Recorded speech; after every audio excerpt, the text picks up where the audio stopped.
xibaar yu wér te wóor ca tàng tàng ba abonnez-vous pour ngeen di mën di jot suñuy vidéo.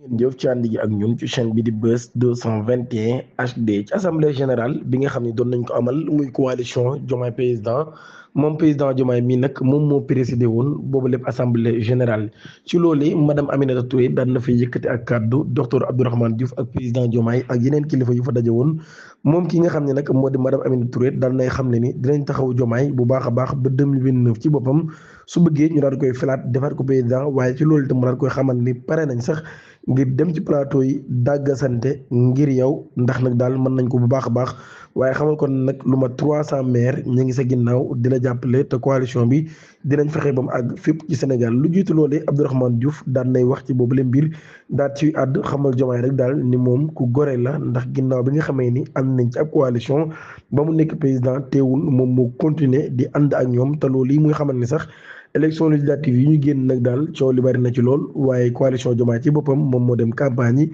moom moo gagné yooyu la élection ndax Sénégal nekk fi président élection ya ca topp day yomb lool ngir nga daal di amaat majorité ci assemblée nationale bi ci loolu yi ba tey docteur Abdourahmane Diouf nag daal di xam ne ni kon Diomaye ci boppam moom moo coalition Diomaye ci boppam ñoom ñoo tax kon ba ñu am majorité à l'assemblée nationale ndax ñoom ñoo àndoon ñoo nekk tamit li nga xam ni ñoom ñoo fal Diomaye def ko li nga xam ni moo di président moom docteur Abdourahmane Diouf nag daal kon di ñagaat Diomaye bu baax a baax di ko xamal ni ñoo ngi sa ginnaaw te yow la ñuy àndal tey terrain bi dinañ ko miine bu baax a baax ba fépp foo joxañ ñu daal di dagg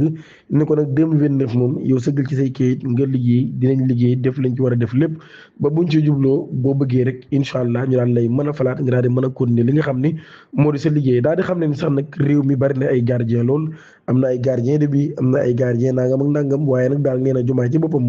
moom mooy le gardien de la constitution loolu nag daal ñu bari jàpp ni kon day def allusion ak Ousmane Sonko mi nga xam ni moom la ñu wax ni moom mooy gardien de la révolution Diomaye ci boppam nag daal di xam ne ni moom président de la république bi mu àddoo nag daal di xam ne ni nag daal waa coalition bi ñun ak yéen ñoo jëlandoo pouvoir bi te dañoo war a ànd daal di koy liggéey ni nag daal dinañ ko liggéey ak yéen dinañ défendre action yu gouvernement bi waaye nag bu leen xasante bu leen saagante bu leen xuloo il faut mu doon ñaari nit ngir nag xuloo daal di am waaye bu fekkee kenn nit rek mooy wax loolu xuntu la te ñun nag mënuñu tere kenn mu xuntu daal di xam ne nag daal